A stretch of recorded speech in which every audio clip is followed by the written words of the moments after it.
Réforme aujourd'hui, mais pas de la réforme protestante, mais de la réforme de notre cœur. C'est pour faire suite au message de la semaine passée à propos du prophète Élie qui était un bon exemple pour nous et qui va continuer à être un exemple aujourd'hui. J'ai les bouteilles avant de me tromper. Et puis, vous savez, depuis un an, on regarde le chemin de Jésus et je vous ai dit à de nombreuses reprises que Dieu, dans sa parole, nous avait laissé des points de repère pour savoir comment marcher, parce que le monde nous indique d'autres chemins et nous devons constamment corriger nos vies avec la parole de Dieu pour marcher dans la direction où nous avons besoin. Nous avons également vu dans les derniers mois que bien que nous sommes membres d'un nouveau royaume, nous ne sommes plus de ce monde, comme Jésus l'a dit dans Jean 17. Nous attendons un autre monde. En attendant, le Seigneur nous a quand même laissés dans ce monde.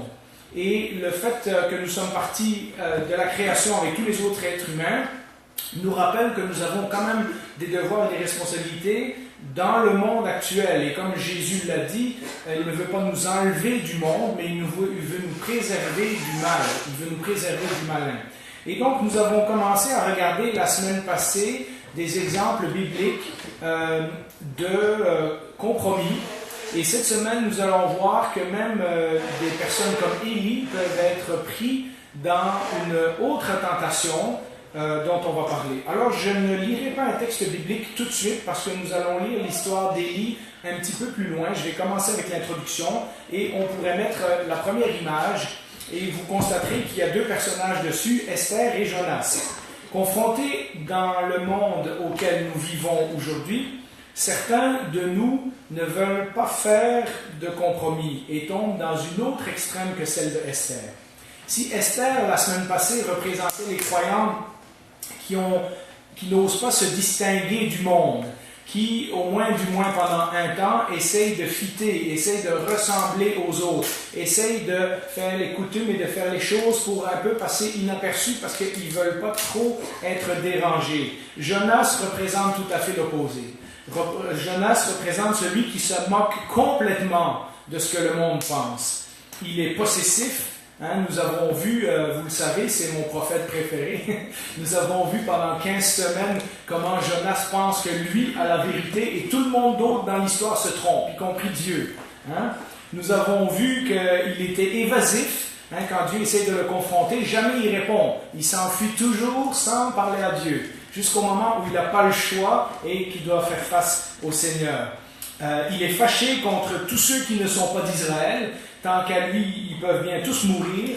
Le peuple de Dieu, c'est le peuple d'Israël. Tant pis pour les marins, tant pis pour les Assyriens, tant pis pour les gens de Ninive. Eux autres, ça compte pas. Il y a juste le peuple de Dieu qui compte. Il est sûr de sa propre bonté. Il est farouchement opposé à tous ceux qui mettent en doute sa religion. Moi, je suis le serviteur du Dieu qui a fait les cieux et la terre. Sous-entendu, vous autres, vous croyez en des niaiseries. Et donc, Jonas représente l'opposé de Esther. Jonas, c'est celui qui est tellement sûr de ses affaires que personne ne va le troubler dans sa foi. Il pense qu'il l'a bien et que personne lui dira comment faire. Alors qu'Esther est tentée de se fondre dans la masse, du moins dans le début de son histoire, et de ne pas faire de vagues, Jonas, lui, choisit la condamnation, la haine, l'orgueil. Je sais ce que je crois. Je suis un serviteur du Dieu très haut. Et ceux qui n'aiment pas ça peuvent bien tous aller en enfer tant qu'à moi. Jusqu'au moment où c'est sa propre vie qui est en danger et il crie au Seigneur. Il demande au Seigneur de le sauver lui, mais il n'est pas prêt à ce que le Seigneur sauve les autres. Et vous savez, on a passé des semaines à regarder la vie de Jonas. Parfois, ça ressemble à certaines de nos églises évangéliques. Tout comme Esther, la semaine passée, ressemblait à certaines de nos églises qui sont tellement comme le reste du monde qu'on ne voit plus la différence. Eh bien, Jonas, c'est le contraire. Il ressemble à certaines de nos églises qui ont la condamnation facile. À certains d'entre nous, chrétiens, et j'ai souvent tendance à ressembler plus à Jonas qu'à Esther. J'ai tellement pas peur de m'afficher comme différent que parfois je vais trop loin. Je condamne tous ceux qui ne sont pas comme moi.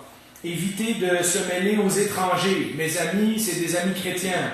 Protestez contre tous ceux qui ne font pas notre affaire. Se lamenter de l'état pitoyable de notre société. Ah, le monde va mal, le monde va mal, le monde va mal. On le fait, on le fait souvent. Se plaindre que Dieu ne juge pas plus rapidement. On aimerait donc ça qu'il y ait un éclair qui tombe sur celui qui vient de nous faire un sale coup, ou celui qui vient de dire une niaiserie à la télévision contre les chrétiens. Et imaginez les plaisirs que nous aurions si Dieu descendait sur terre pour remettre les choses en ordre tout de suite et prouver à tout le monde que nous avions raison et que eux avaient tous tort. Vous savez ce que je veux dire, Certains d'entre nous sont tentés par ce chemin-là, qui est aussi pas un chemin de Jésus. Évidemment, dans tout ça, comme Jonas, nous sommes sûrs que nous serions épargnés du jugement de Dieu, parce que nous avons la bonne Église. Puis nous avons la bonne théologie et nous faisons partie de la bonne dénomination. Après tout, les baptistes ont raison. Le Seigneur va être de notre bord lorsqu'il va revenir. Et vous comprenez un petit peu ce cheminement. Peut-être vous êtes coupable de cela et lorsque je parle, vous vous reconnaissez. Moi, je vous le dis, moi, je ressemble un petit peu à ça dans ma vie et le Seigneur doit constamment faire comme il a fait avec Jonas et me corriger et me dire, écoute, tu n'as pas tout compris le message. Tu n'as pas une image de moi qui est exacte. Tu as aussi une fausse image de moi, tout comme Esther avait une fausse image. Je vous ai dit la semaine passée, on peut mettre l'image suivante, que les Sadducéens, dans le Nouveau Testament, représentaient la même opinion qu'Esther. Les Sadducéens, c'est ceux qui connaissaient la Bible, qui connaissaient l'Ancien Testament, mais qui s'étaient fondus dans la masse. Ils faisaient partie du pouvoir politique. Ce qui était important pour eux, c'était de garder le contrôle du temple, le contrôle des finances, les relations avec les Romains et ces choses-là. Quitte à compromettre les enseignements qu'ils avaient entendus dans l'Écriture. Mais ceux qui représentent l'opinion de Jonas dans le Nouveau Testament, c'est les pharisiens. La façon de penser de Jonas dans le Nouveau Testament, c'est la même que celle des pharisiens. Et Jésus va souligner que le vrai problème des deux groupes, le vrai problème de Esther et le vrai problème de Jonas, c'est le même. Le vrai problème des Sadducéens et le vrai problème des pharisiens, c'est le même. C'est une fausse image de Dieu. Une relation brisée avec Dieu. On n'a pas une bonne relation avec Dieu, donc notre image de Dieu est faussée. Nous pensons marcher sur le chemin de Dieu, mais en fait, nous sommes sur un autre chemin, un chemin que nous nous sommes imaginés. On n'a qu'à mettre les deux prochaines images et vous verrez comment Jésus qualifiait les pharisiens de son époque ou les Jonas de son époque. Malheur à vous, et ça c'est le contraire de béni, vous savez dans les béatitudes, là, heureux ceux qui, bien ici c'est le contraire, c'est malheur à vous. Donc malheureux ceux qui, à vous spécialistes de la loi et pharisiens hypocrites, parce que vous fermez aux hommes l'accès au royaume des cieux. Vous n'y entrez pas vous-même et vous ne laissez pas entrer ceux qui le voudraient. Tout en pensant qu'ils étaient sur le chemin de Dieu, ils empêchaient les gens d'entrer dans le royaume de Dieu. Dans Matthieu 23, un peu plus loin, vous verrez, tous ces versets sont dans Matthieu 23. Malheur à vous, spécialistes de la loi et pharisiens hypocrites, parce que vous dépouillez les veuves de leurs biens, tout en faisant pour l'apparence de longues prières. À cause de cela, vous serez jugés plus sévèrement. D'un côté, on a la vie spirituelle comme Jonas. Moi, je suis le serviteur du Dieu vivant. Oui, mais tu t'es quand même enfui sur un bateau pour ne pas lui obéir. Oui, mais c'est pas grave. Je suis quand même le serviteur du Dieu vivant. Et les pharisiens, même chose. Ils font des prières pour l'apparence, mais ils ne s'occupent pas des veuves et de ceux qui sont dans le besoin. Malheur à vous, prochaine image, spécialistes de la loi et pharisiens hypocrites, parce que vous versez la dîme de la menthe, de l'année et du cumin. Vous savez, la menthe, c'est une petite plante comme ça. L'année, qu'on est dans les cornichons, c'est toutes des petites plantes. Ils versaient la dîme même de ça. Donc, ils donnaient un dixième de ça comme offrande au temple. Et que vous laissez ce qu'il y a de plus important dans la loi. La justice, la bonté, la fidélité. C'est cela qu'il fallait pratiquer sans négliger le reste. C'est-à-dire, si vous voulez donner la dîme, donnez-la. Mais il faut aussi pratiquer tout le reste. Et Jésus, fois après fois, va confronter les pharisiens pour leur attitude, va leur faire comprendre qu'ils ont une mauvaise compréhension de Dieu. Matthieu 16, 12, une des conclusions après un enseignement où Jésus a parlé à ses disciples. Et la conclusion, c'est que les disciples comprirent que ce n'était pas du levain, du pain qu'il leur fallait se méfier. Parce que Jésus a dit, méfiez-vous du levain. Et eux pensaient que Jésus parlait du pain. Et il dit, non, non, c'est pas ça. Mais de l'enseignement des pharisiens et des sadducéens. Et donc Jésus est en train de dire que ces deux groupes de gens, tout comme Esther à un certain moment dans sa vie, tout comme Jonas à une certaine période de sa vie, ont une fausse image de Dieu qui a besoin d'être réformée. Esther, elle, sait, mais elle hésite à faire. Jonas, lui aussi, il sait, mais il fait tout le travail. Il fait à sa façon. L'un a besoin d'arrêter les compromis, l'autre a besoin d'être réformé. Mais les deux ont une fausse image de Dieu qui a besoin d'être réparée ou qui a besoin d'être réformée. Alors, nous avons parlé d'Élie la semaine passée, et après le culte, plusieurs personnes sont venues me voir en me disant « Waouh, Élie, c'est quand même un personnage fantastique, j'avais pas vu ça comme ça, puis Dieu s'est quand même servi de lui, puis j'ai bien aimé les liens que tu as faits, etc., etc. » Mais vous savez, Élie était un homme comme nous, et malgré son grand rôle dans la Bible, il arrive à un moment dans sa vie où il est aussi tenté de choisir un autre chemin. Pas le chemin du compromis, parce que Élie est comme Jonas, il sait dans quoi il a cru, et personne ne va lui faire changer d'avis, mais un autre chemin. Après un événement spectaculaire, et on avait fini là-dessus la semaine passée, comme le mont Carmel, où Élie a confronté les faux prophètes de Baal et de Astarté, il s'attendait, en plus il a ramené la pluie après 3 ans et demi, donc il montre que son Dieu est le vrai Dieu, et que ces paroles qu'il a dites sont les véritables paroles d'un vrai prophète de Dieu. Après un événement comme ça, il s'attendait à être accueilli en héros.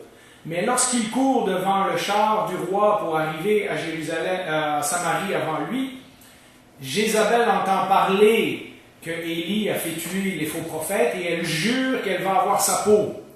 Et donc, Élie, qui pensait, après une telle grande victoire où le peuple a vu la foudre descendre et consumer l'autel, Élie s'attendait peut-être à avoir l'accueil d'un héros et que tout le monde se jette à terre et dise « Oui, Élie, c'est le vrai prophète de Dieu, etc. » Mais tout le monde ne réagit pas comme ça. Et la reine, qui est au pouvoir à ce moment-là, la femme du roi Akab, et on sait que Akab se fait manipuler par sa reine assez facilement parce qu'il fait tout ce qu'elle lui dit de faire, donc le vrai pouvoir sur le trône c'est elle.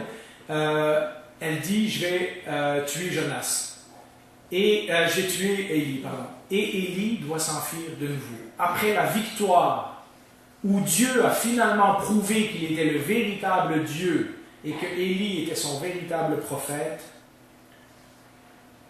c'est la descente dans la vallée.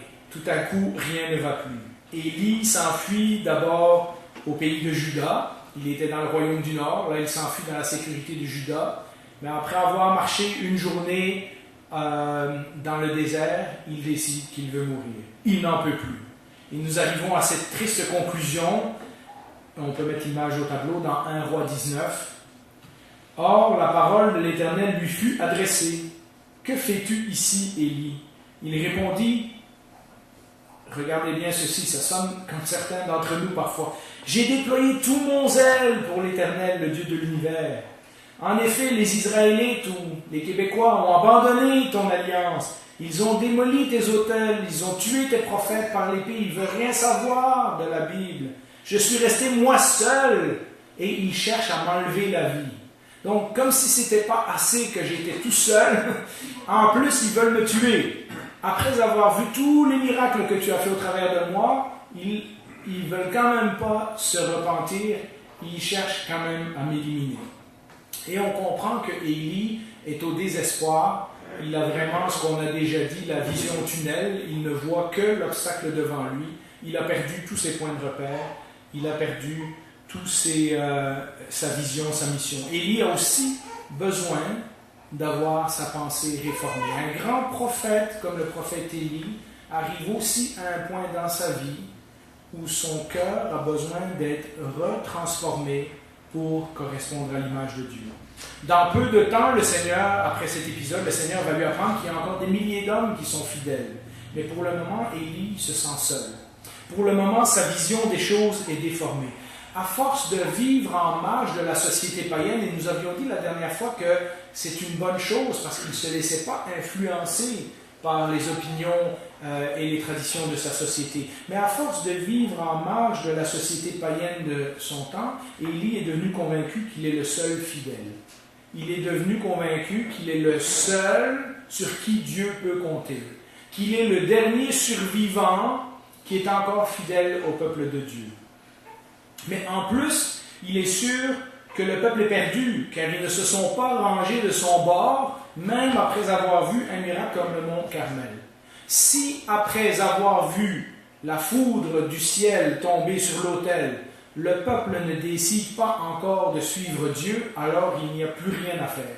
Ma mission est perdue, j'ai échoué, ça ne sert à rien de continuer. Seigneur, viens me chercher.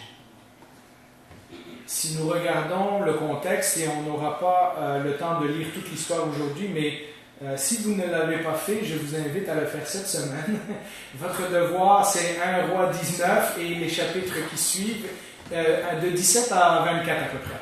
Mais 1 Roi 19, c'est l'histoire qu'on va lire aujourd'hui. Lorsqu'on regarde le contexte, on se rend compte que après que Élie ait dit ça, il y a un ange qui vient donner de la nourriture à Élie et qui l'envoie vers la montagne d'Horeb. Et il lui dit, va-t'en là-bas, et je veux te rencontrer. Et pendant 40 jours, Élie s'en va pour aller rencontrer Dieu. Donc non seulement il veut mourir, mais Dieu ne lui permet pas de mourir, mais en plus de ça, il va aller marcher pendant 40 jours avant d'arriver à la destination où Dieu va finalement lui donner une réponse. Hein? Et vous comprenez un petit peu que c'est un peu un symbole de ce qui nous arrive à nous. Et qu'est-ce qu'il y a de si spécial à cette montagne? Pourquoi Dieu veut aller le rencontrer là? Pourquoi Dieu ne lui donne pas une réponse tout de suite là, au moment où il veut mourir? Pourquoi dans le désert de Juda, lorsque Élie lui dit tout ce qui ne va pas dans sa vie, et qu'il est le seul fidèle, et qu'il n'y a plus personne qui croit en son nom, et que tout va mal dans sa vie, et que si lui n'est pas réussi à convertir le peuple, personne ne va y réussir, pourquoi Dieu ne lui donne pas une réponse là? Dieu lui dit, va-t'en à la montagne d'Horeb, et ça prend 40 jours à Élie pour aller là. Donc il va mal, mais là, pendant 40 jours, le Seigneur ne lui répond pas tout de suite. Hein? Et donc il arrive à Horeb, et on voit qu'à Horeb, il n'a pas changé d'avis, il veut toujours mourir. Qu'est-ce qu'il y a de si spécial à Horeb? Bien, Horeb, c'est ce qu'on appelle la montagne de Dieu. On peut mettre l'image suivante. Dans plusieurs passages de l'Ancien Testament, mais notamment dans les deux que j'ai affichés au tableau, Exode 3.1 nous dit que Horeb, c'est là où Dieu est apparu à Moïse la première fois sous la forme d'un buisson qui ne se consumait pas. Moïse était devenu berger du troupeau de son beau-père Jéthro, le prêtre de Madian. Il conduisit le troupeau derrière le désert et vint à la montagne de Dieu à Horeb. Et c'est là que Dieu lui apparaît la première fois et lui dit « J'ai une mission pour toi ». Donc Dieu est en train de renvoyer Élie à une montagne, mais pas par hasard, hein, pour une raison bien précise. Mais à Horeb, c'est également la montagne où Dieu a donné les 10 commandements. C'est-à-dire qu'après avoir rencontré Dieu sur le mont Horeb, Moïse est allé faire les 10 plaies en Égypte, il a sorti le peuple, et ensuite, lorsque le peuple est dans le désert, Dieu le rencontre de nouveau à sa montagne, et cette fois, il va lui donner les 10 commandements. Deutéronome 5.2 nous dit « L'Éternel, notre Dieu, a conclu une alliance avec nous à Horeb ». Des fois, vous allez voir Sinaï dans la Bible et Horeb, c'est la même montagne. Suivant dans quel livre vous êtes, dans Exode, ça va s'appeler d'une façon, dans Deutéronome, ça va s'appeler d'une autre façon, mais c'est en fait la même montagne. C'est là que Dieu est apparu pour la première fois à Moïse, c'est là aussi que Dieu est apparu pour la première fois au peuple et qu'il a donné sa parole, sa loi, ses commandements, les 5 premiers livres de la Bible.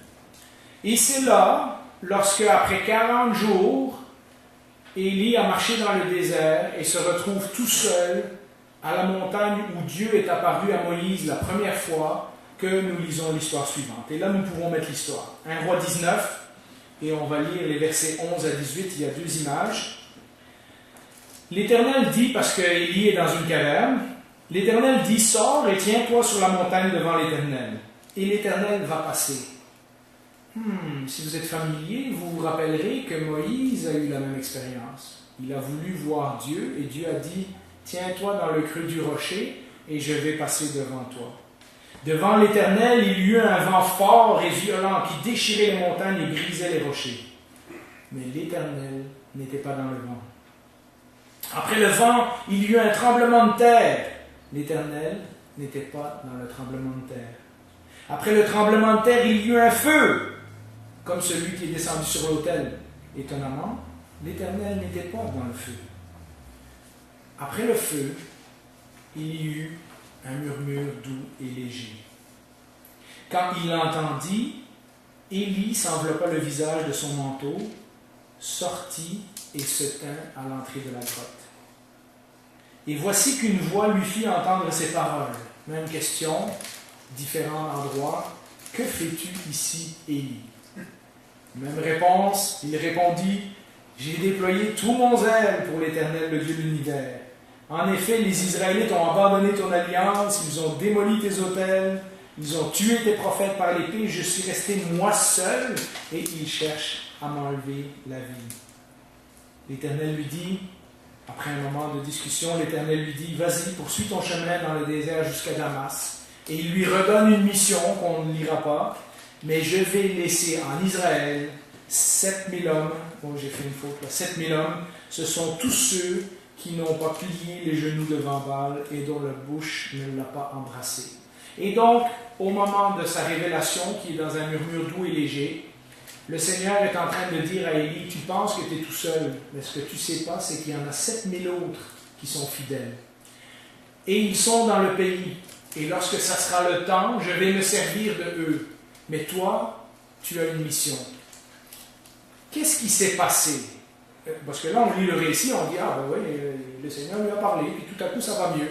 Mais approfondissons un petit peu l'histoire. Qu'est-ce qui s'est passé?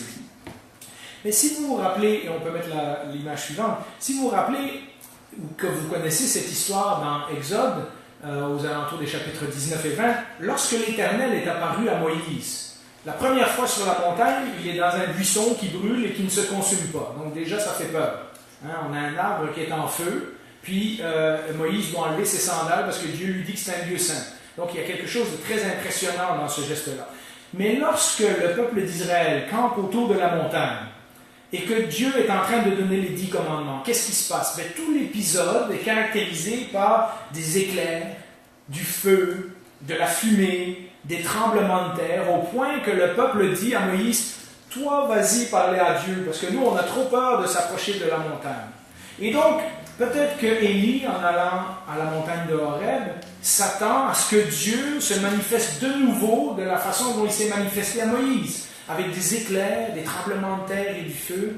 Mais la Bible nous dit que Dieu ne choisit aucun de ces moyens-là pour parler à Élie. Dieu choisit un moyen différent de celui qu'il a choisi avec Moïse. Alors qu'avec Moïse, la terre tremblait et il y avait du feu et tout le monde était impressionné, avec Élie, il fait l'expérience de Dieu dans un murmure doux et léger. Élie n'a pas besoin d'être convaincu. Le peuple, ou Moïse, lorsqu'il a rencontré Dieu la première fois dans le buisson ardent, avait besoin d'être convaincu que c'était véritablement Dieu qui lui parlait. Lorsque le peuple est sorti d'Égypte, ils avaient besoin de savoir que le Dieu qui apparaît sur la montagne, c'est le même que celui qui a fait les 10 plaies en Égypte. Et donc Dieu leur apparaît de façon extraordinaire et spectaculaire. Mais Élie, il connaît Dieu depuis longtemps. Élie, il a déjà vu le feu du ciel, il a déjà vu les miracles, il a ressuscité des morts, il a fait plein de choses. Qu'est-ce qui s'est passé? Élie n'a pas besoin d'expérimenter de nouveau la puissance de Dieu. Élie a besoin de rencontrer Dieu d'une autre façon. Élie a besoin que son image de Dieu soit différente de celle à laquelle il s'était habitué. Il a besoin d'être réformé. Son image de Dieu a besoin d'être renouvelée. Et nous savons que ça a fini par marcher. Parce que le résultat, c'est qu'Élie repart, il choisit son remplaçant, il finit la tâche que Dieu lui avait confiée, et un jour, il est enlevé au ciel dans un chariot de feu. En le ramenant sur les traces de Moïse, en les ramenant à l'endroit où Moïse a rencontré Dieu la première fois, et où le peuple a reçu les commandements, la parole de Dieu, comme nous disait Stéphane dans l'introduction, Dieu lui fait retrouver sa vision et sa mission, mais d'une façon différente. ce que Dieu a fait, c'est ramener Élie à l'essentiel, ramener Élie à la source, ramener Élie à l'expérience de base. On rencontre Dieu, on reçoit sa parole, et ça suffit pour lui donner l'énergie pour continuer sa mission. Comme Jonas et comme Élie, nous développons parfois des conclusions, nous développons parfois une image, une impression de Dieu qui sont inexactes. Je l'ai dit dans l'introduction, nous pouvons penser que moi je suis bon, puis Dieu est de mon bord, puis attends qu'il montre son visage et vous allez tous voir que j'avais raison. Et malheureusement, comme Élie, ça arrive des fois que malgré que Dieu intervient de façon spectaculaire, les gens continuent à désobéir et continuent à ne pas croire et continuent à ne pas porter attention. Il y a une église de 5000 personnes à Longueuil. Ça fait un bon témoignage, mais est-ce qu'il y a plus de gens qui se convertissent à cause de ça? Est-ce qu'il y a plus de gens qui sont impressionnés? Pas certain. Et on arrive parfois à des moments dans notre vie où est-ce que, justement, on se dit, il y a quelque chose qui ne marche pas. Je pensais que, je croyais que Dieu agissait comme ça, je pensais qu'il faisait ça. Et là, il me demande d'aller parler aux Assyriens. Il me demande d'aller à Ninive. Mais c'est nos ennemis, voyons donc. Le Seigneur s'est trompé, c'est sûr. Et voilà. Je viens de faire un grand miracle. J'ai combattu 950 prophètes d'une fausse religion. Et pourtant, le peuple ne s'est quand même pas converti. Qu'est-ce qui se passe? Et on perd notre mission, notre vision, on perd notre courage, on perd l'envie de vivre, on perd l'envie de vouloir servir le Seigneur, parce qu'on ne comprend pas comment ça, il n'est pas de notre bord. Et le Seigneur doit nous amener parfois dans un endroit comme Élie, et nous ramener à sa parole et dire, est-ce que tu es prêt à être réformé? Un des principes, je blaguais au début en parlant de la réforme protestante, mais un des principes de la réforme protestante qu'on a oublié, les réformateurs ont dit, on a toujours besoin d'être réformé. C'est-à-dire, il n'y a pas un jour où on a la bonne doctrine, puis si on croit ça, on est correct. Même en ayant la bonne doctrine, nous nous faisons des fausses images de Dieu. Nous nous faisons des fausses compréhensions de Dieu. Et Dieu a besoin, parfois, à travers différents événements, parfois plus difficiles que d'autres, de réformer notre cœur et de nous ramener à la source. Paul l'avait compris dans Romains 12, 2, on peut le mettre au tableau. Ne vous conformez pas au monde actuel, mais soyez transformés par le renouvellement de l'intelligence afin de discerner quelle est la volonté de Dieu, ce qui est bon, agréable et parfait. Et donc, si Paul dit ça aux Romains, c'est qu'il y avait peut-être une tendance à vouloir ressembler au monde. Et Paul leur dit, rappelez-vous qu'en tant que croyant, votre intelligence doit être renouvelée. Et elle doit être renouvelée régulièrement pour pouvoir discerner la volonté de Dieu. Mais avec les années, l'Église se conforte dans une certaine vision de Dieu et perd sa vision et perd sa mission. Autant nous avons d'un côté des églises qui sont tellement comme le monde qu'on ne voit plus la différence. Il y a vraiment des églises, de certaines de nos dénominations, où les gens peuvent aller et entre ça et assister à une synagogue ou aller à un culte hindou, ils ne voient pas de différence. Il n'y a rien qui les provoque, il n'y a rien qui les dérange, il n'y a rien qui les met au défi de changer de vie, il n'y a rien dans le message ou dans l'attitude ou dans la façon que l'Église se fait qui sort de l'ordinaire. Ces églises-là, en général, ne soulèvent pas trop de poussière. Et puis, voilà, la routine continue. Et elles sont tellement comme le monde, elles sont tellement adaptées à la culture d'aujourd'hui, elles sont tellement, comment est-ce qu'on dit en français, relevant, que dans le fond, ils n'ont pas un message différent à apporter que n'importe quelle autre philosophie ou n'importe quelle autre religion. Autant nous avons de l'autre côté des églises qui condamnent farouchement le monde au point que les gens ne voient plus Jésus en eux.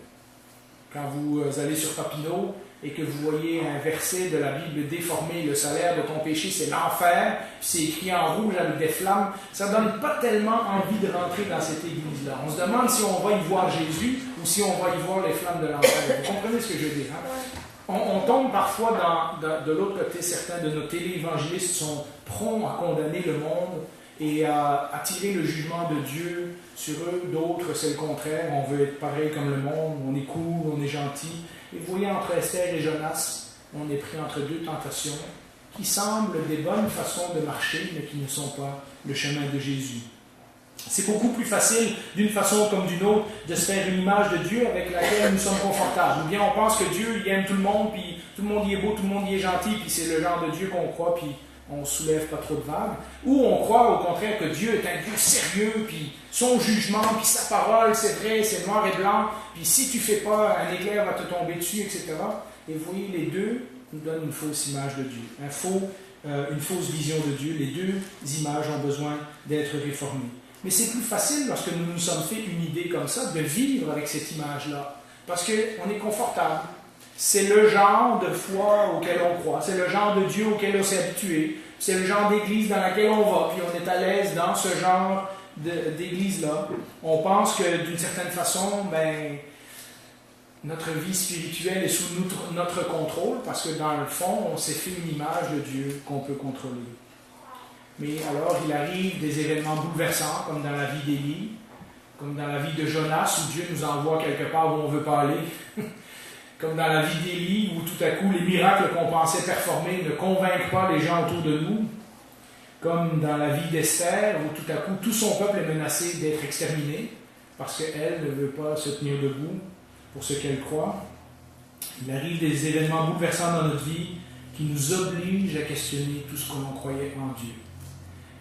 Et le Seigneur a une façon de faire les choses qui n'est pas la nôtre. Et lorsqu'on est en train de vouloir tout lâcher, le Seigneur ne nous donne même pas une réponse tout de suite. Parfois, il va nous faire marcher 40 jours et 40 nuits.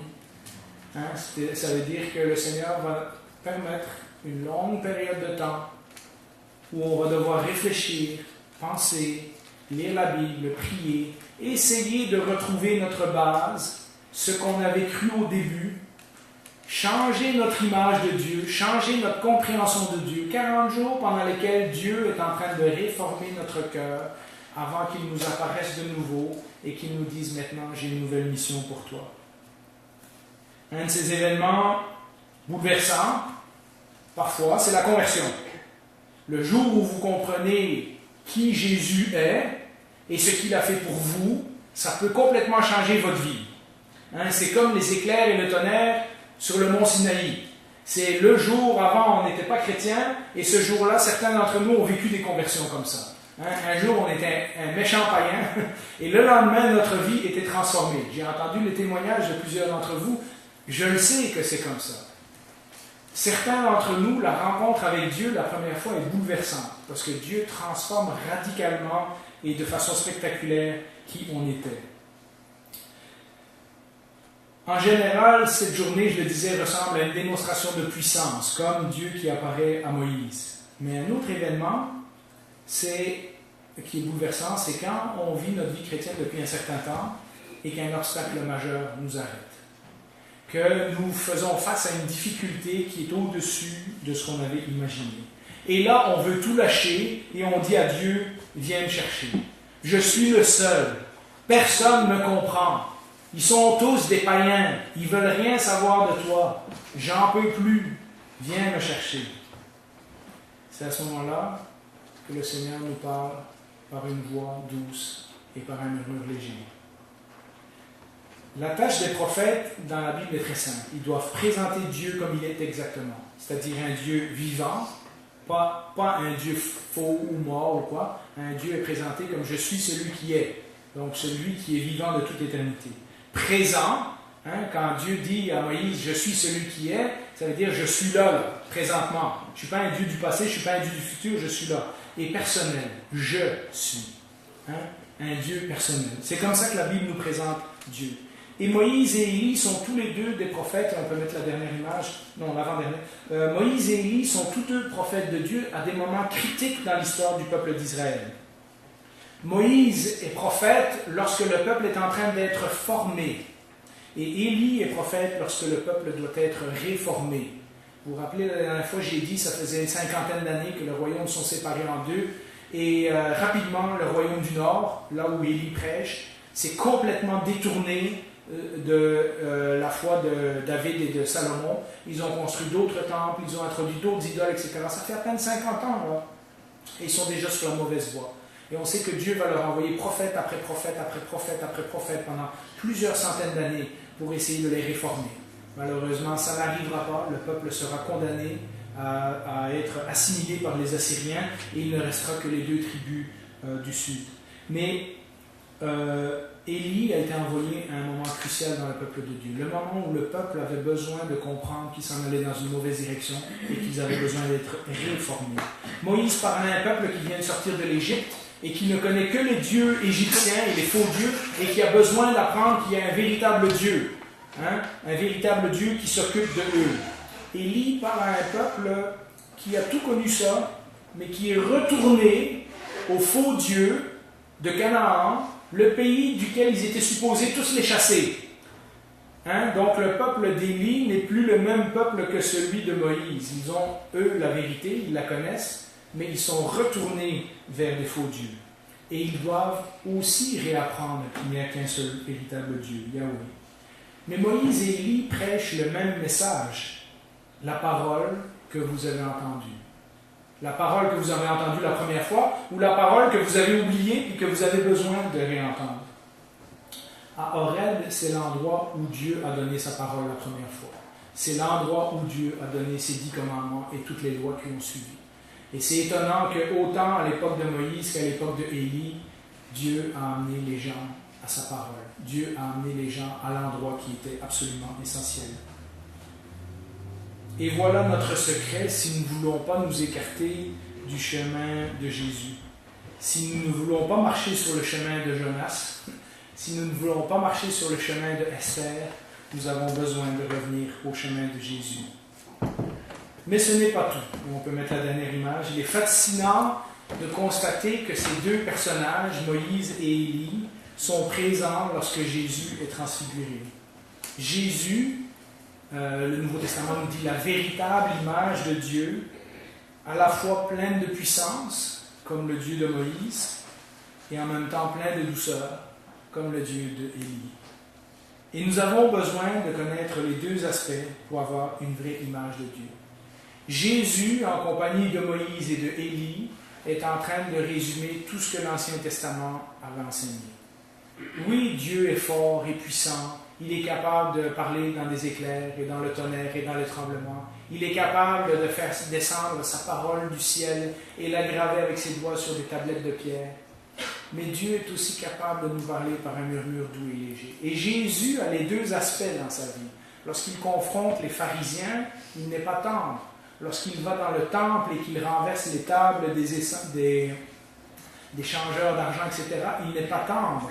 Lorsqu'il fait certains miracles, comme chasser les démons du gars qui en avait des milliers, là, etc., il n'est pas tendre. C'est une démonstration de puissance. Mais Jésus est également capable de parler avec des murmures doux et légers. La femme cananéenne, Zachée, la femme qui verse de l'huile sur ses pieds, Nicodème, nous avons les 2 dans la vie de Jésus. Jésus représente la véritable image de Dieu. À notre tour, comme ambassadeurs, et si nous voulons être honnêtes, et si nous voulons être comme les prophètes de l'Ancien Testament et annoncer aux gens un Dieu qui est vivant, un Dieu qui est présent, un Dieu qui est personnel, mais une véritable image de Dieu, nous avons besoin d'annoncer les 2 aspects. Nous avons besoin de présenter au monde le véritable Dieu. Nous ne sommes ni des Esther, nous ne sommes ni des Jonas, mais nous nous appelons chrétiens, c'est-à-dire petit Jésus-Christ. Ça, c'est l'exemple. Je pense que j'ai une dernière image. Oui, c'est ça. Ce Jésus que nous présentons au monde et ce Jésus que nous avons parfois besoin de redécouvrir si nous nous identifions en Jonas, est celui qui a le pouvoir de former une nouvelle vie par sa parole. Dans le Nouveau Testament, Jésus fait la même chose que Dieu a fait avec son peuple dans Moïse. Il forme une nouvelle nation à partir de sa parole. Au commencement était la parole, et la parole est venue parmi les hommes, etc. etc. Vous connaissez Jean chapitre 1. Par sa parole, Jésus a le pouvoir de former une nouvelle vie. Mais par sa parole, il a aussi le pouvoir de réformer une vie qui a dévié du bon chemin. Alors, je vous invite à prier.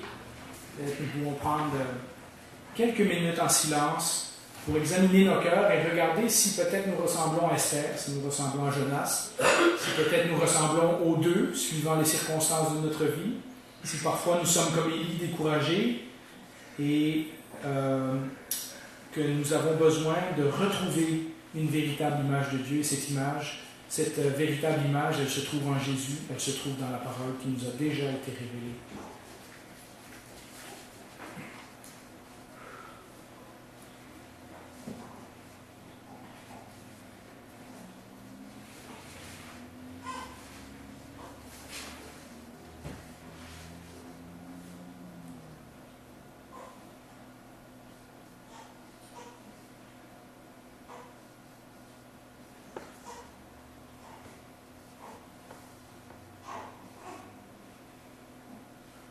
Seigneur, pour certains d'entre nous, nous avons besoin d'entendre et de voir ta parole à l'œuvre réellement pour une première fois et voir comment, si nous nous soumettons à toi, tu peux transformer notre vie, tu peux changer notre cœur, tu peux faire de nous une nouvelle personne.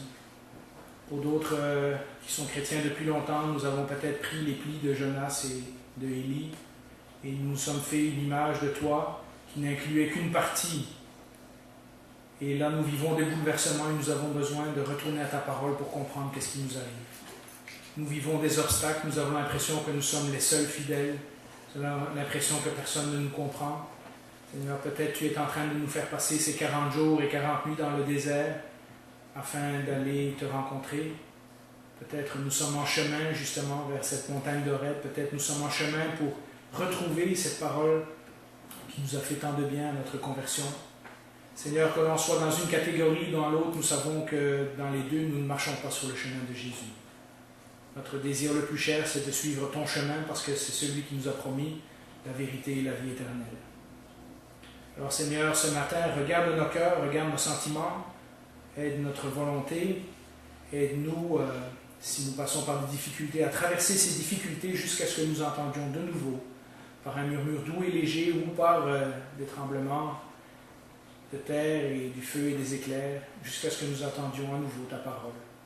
Nous avons besoin constamment d'être confrontés et réformés par ta parole afin de nous façonner une image qui est de plus en plus juste, afin de ressembler de plus en plus à ce Jésus qui est notre frère et qui est venu nous montrer comment nous pouvions vivre pleinement obéissants et pleinement à la gloire de Dieu son Père. Seigneur, nous savons que tu nous promets beaucoup de choses pour l'avenir. Nous savons que tu nous as délivrés de beaucoup de choses dans le passé, mais en ce moment, dans notre vie présente, nous sommes confrontés avec ces difficultés, avec ce monde qui nous entoure, qui nous propose d'autres chemins, avec ces tentations de soit de vouloir nous fondre pour ressembler aux autres, ou au contraire d'accuser, de condamner. Seigneur, nous savons qu'aucun des deux ne sont un vrai chemin qui conduit à toi. Aide-nous à comprendre ces choses, aide-nous à les méditer. Transforme notre cœur, transforme notre volonté, transforme nos pensées, pour que toujours nous puissions t'aimer de plus en plus et te ressembler. Au nom de Jésus, c'est ma prière pour moi-même et tous mes frères et sœurs ici réunis. Amen.